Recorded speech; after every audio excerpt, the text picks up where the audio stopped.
Welcome back. It's great to have you with us on The Full View. And it's been a very tough year financially. Higher interest rates, higher food prices, really putting the strain on individuals. While, of course, when we look at the macroeconomy, the near collapse of Transnet being bemoaned, load shedding, many more problems have led to job cuts in various sectors.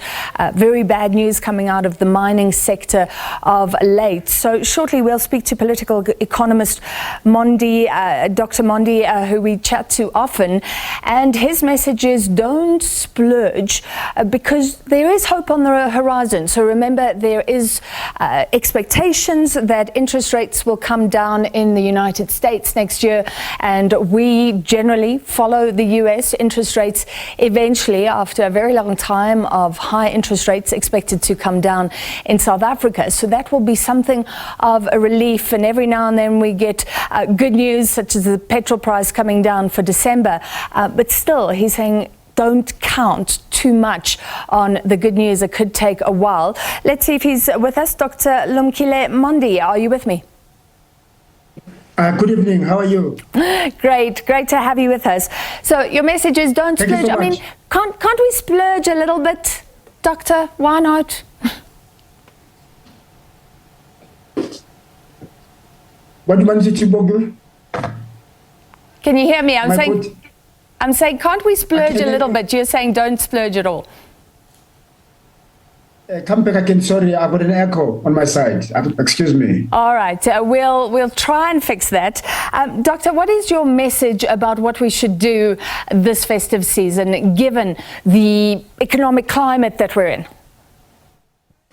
It is very important for South Africans to understand that the experiences that they've had in the past 4 years, particularly, whether it was COVID, the falling and failing energy infrastructure, the hospitals that are falling apart, and the death of children and our mothers, the difficulty of visiting our families because the real infrastructure is falling, that things are going to continue being harder, despite the fact that inflation has come down. The central bank, as Mr. Khanyago said, that interest rates have peaked.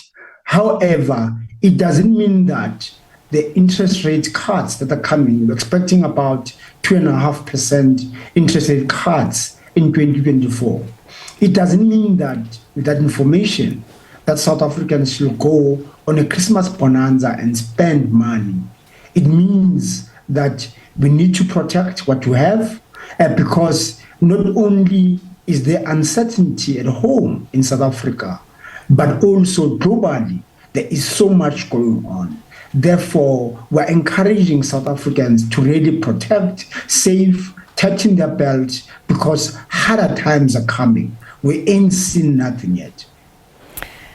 Sure. So when will the better days come? When will they come, Doctor?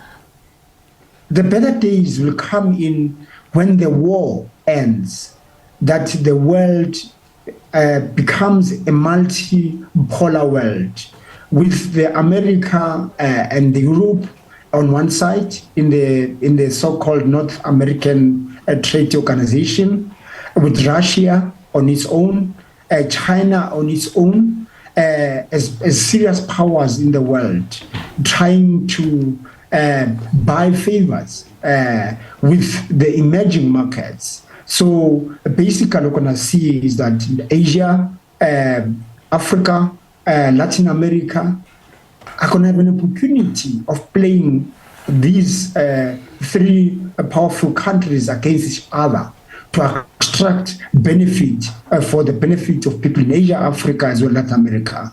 So it's only at that time when there's a settlement in the Middle East politically, there's settlement in Europe, and then in America, the election outcome next year is the one for peace. In that environment, I think we'll see some changes. Commodity prices will start rising, and as they rise, the rand will regain its strength.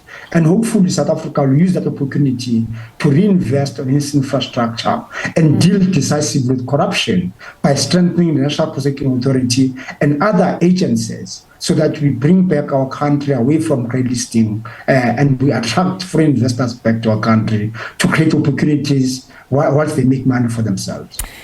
Yeah, hopefully soon, Doctor. And of course, there's uncertainty locally about the outcome of elections in the interim. It's one thing splurging on consumer goods and Christmas gifts, but interest rates are so crucial for homeowners. Would you say it's the time to go and invest in an asset like that if you haven't?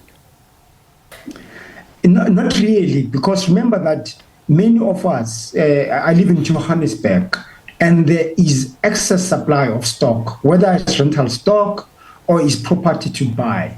So in this environment, arguably, it is a buyer market. So you can only buy if you don't have.